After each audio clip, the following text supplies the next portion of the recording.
demi hari telah berganti. Sejak saat itu, Arfian lebih memilih menyibukkan diri dengan pekerjaannya. Ia sama sekali tidak memikirkan apa yang Fiona lakukan.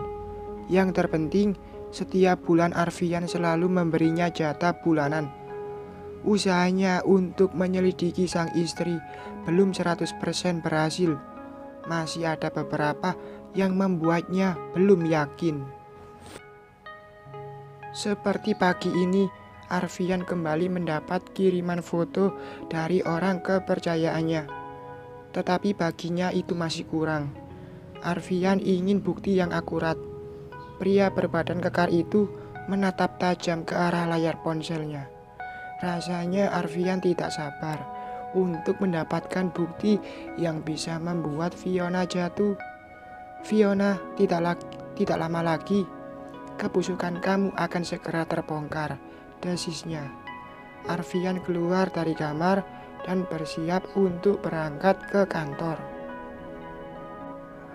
Arfian turun ke lantai bawah dan berjalan menuju meja makan. Terlihat jika Fiona sudah standby di meja makan. Arfian berjalan menghampirinya dan menarik kursi untuk duduk.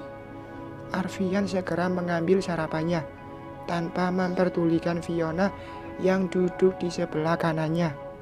Sementara wanita itu masih sibuk dengan ponselnya. Mas, aku minta uang dong buat arisan. Kemarin uangnya kepake buat beli tas sama jam tangan, ucap Fiona. Ia meletakkan ponselnya, lalu ikut mengambil sarapan. Tidak ada jatah lagi untuk kamu, jawab Arfian dengan suara datar. Ayolah mas, nggak banyak kok, cuma... Ucapan Fiona terhenti saat Arfian meletakkan sendok dan garpu yang dipegangnya dengan sedikit kasar. Baik, kalau kamu memaksa, sekarang ikut aku. Arfian bangkit lalu menarik tangan Fiona dengan sedikit kasar. Mau kemana, mas? Fiona berusaha melepaskan tangannya, tetapi tenaga Arfian lebih besar. Arfian membawa Fiona naik ke lantai atas dan menuju ke kamar. Arina dan Biningsi hanya bisa melihat dari bawah. Setibanya di kamar, Arfian mendorong tubuh Fiona ke atas ranjang. Pria berkemeja navy itu menatap dengan tatapan yang sulit untuk diartikan. Sementara pikiran Fiona sudah buyar. Ia tidak tahu apa yang akan suaminya itu lakukan. Mas, mau ngapain? Fiona menatap takut saat melihat Arfian melepas kancing kemejanya satu persatu. Tadi kamu minta uang kan? Layani aku dulu. Nanti aku akan memberimu uang sebanyak yang kamu mau. Arfian tersenyum sinis dengan tangan yang masih sibuk melepas kancing kemejanya. Apa? Tapi mas, wajah Fiona mendadak pucat pasi. Wanita itu tidak menyangka kalau suaminya tiba-tiba meminta untuk dilayani. Tidak ada penolakan. Arfian melempar kemejanya. Setelah itu ia naik ke atas ranjang dan mulai. Fiona sama sekali tidak menolaknya. Andai saja ia selalu seperti ini saat Arfian mengajaknya, pasti pria berbadan kekar itu akan merasa sangat bahagia. Tetapi itu hanya mimpi saja. Arfian mulai melucuti pakaian yang Fiona kenakan. Setelah terlepas semuanya, Arfian akan memulai aksinya. Fiona benar-benar menikmati demi yang Arfian berikan. Setelah itu Arfian mulai melancarkan aksinya. Fiona dibuat mabuk kepayang olehnya.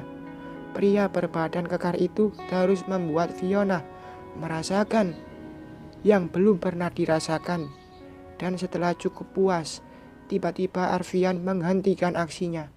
Hal itu membuat Fiona merasa bingung. Saat Fiona merasakan puncak, tiba-tiba saja terhenti begitu saja. Arfian bangkit dengan senyum sinisnya. Sementara raut wajah Fiona terlihat begitu kecewa. Fiona mengatur nafasnya yang terengah-engah akibat ulah suaminya. Tetapi semua itu sia-sia karena Arfian hanya mempermainkannya. Arfian telah berhasil menipunya. Aku tidak mau menyia-nyiakan benih ini hanya untuk wanita seperti kamu. Arfian mengambil handuk dan melilitkannya. Setelah itu ia mengambil dompetnya dan mengambil uang, lalu melemparkannya ke arah Fiona. Aku rasa itu lebih dari cukup. Pandai-pandailah dalam memakai uang. Arfian tersenyum sinis, lalu tanpa berkata apa-apa lagi, ia masuk ke dalam kamar mandi. Mas Arfian, aku bukan. Tapi kenapa kamu memperlakukanku seperti ini? Fiona berteriak dengan penuh amarah. Ia juga mengamburkan uang yang Arfian berikan. Kesal, kecewa, dan marah menjadi satu. Fiona tidak pernah berpikir kalau Arfian akan tega berbuat seperti itu. Fiona menutupi tubuh polosnya dengan selimut tebal.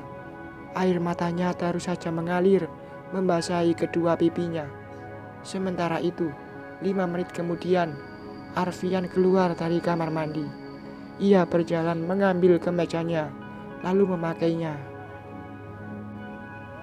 Kamu tidak pantas menangis. Lebih baik sekarang kamu mandi dan berdandan secantik mungkin. Setelah itu, diam.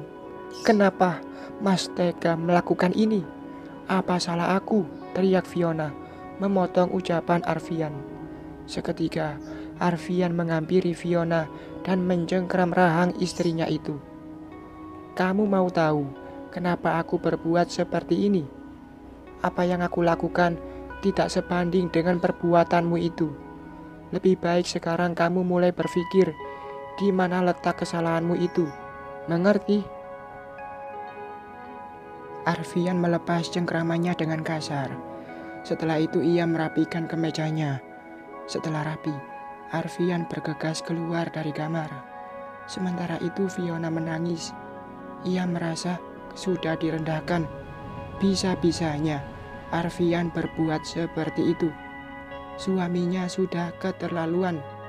Setelah itu Fiona bangkit dan masuk ke dalam kamar mandi. Saat ini Arfian sudah standby di kantor. Setelah puas mempermainkan Fiona, kini pria berkemeja navy itu tengah sibuk dengan pekerjaannya. Gara-gara Fiona, ia hampir saja telat meeting. Banyak urusan yang harus ia selesaikan hari ini. Saat tengah fokus dengan berkas di hadapannya, tiba-tiba saja handphonenya berdering. Arfian segera mengambil benda pipi miliknya itu, lalu memeriksa siapa yang sudah mengirimnya pesan. Setelah dibuka, mata Arfian membulat sempurna.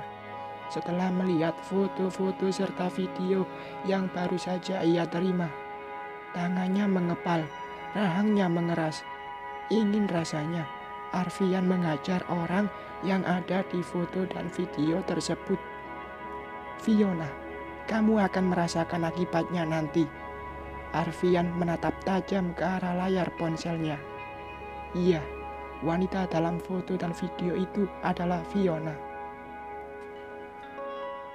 Setelah itu, Arfian segera membereskan berkas-berkasnya dan bergegas bangkit dari kursinya. Arfian meraih jas dan kunci mobilnya, lalu berjalan keluar dari ruangannya.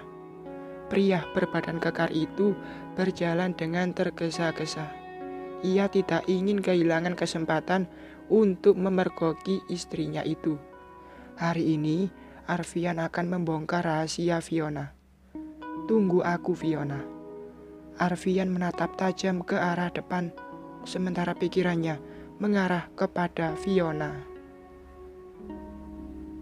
Setibanya di parkiran, Arfian segera masuk ke dalam mobil, lalu memacunya dengan kecepatan tinggi. Tujuannya saat ini adalah hotel di mana Fiona membuat janji dengan seorang yang sangat ia kenal. Arfian terus menambah kecepatan laju mobilnya.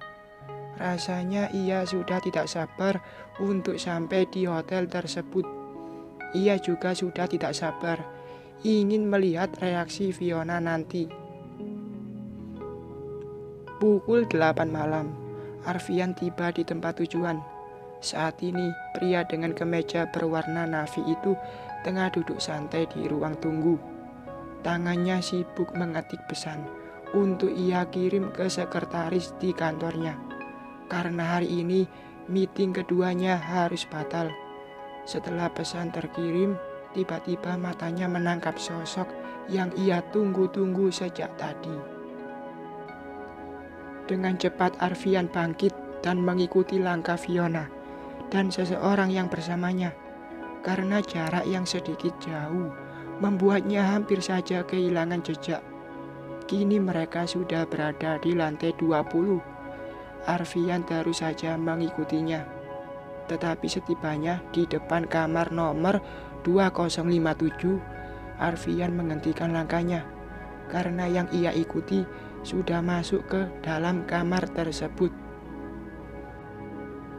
Sial, mereka jalannya cepat banget, umpatnya kesal.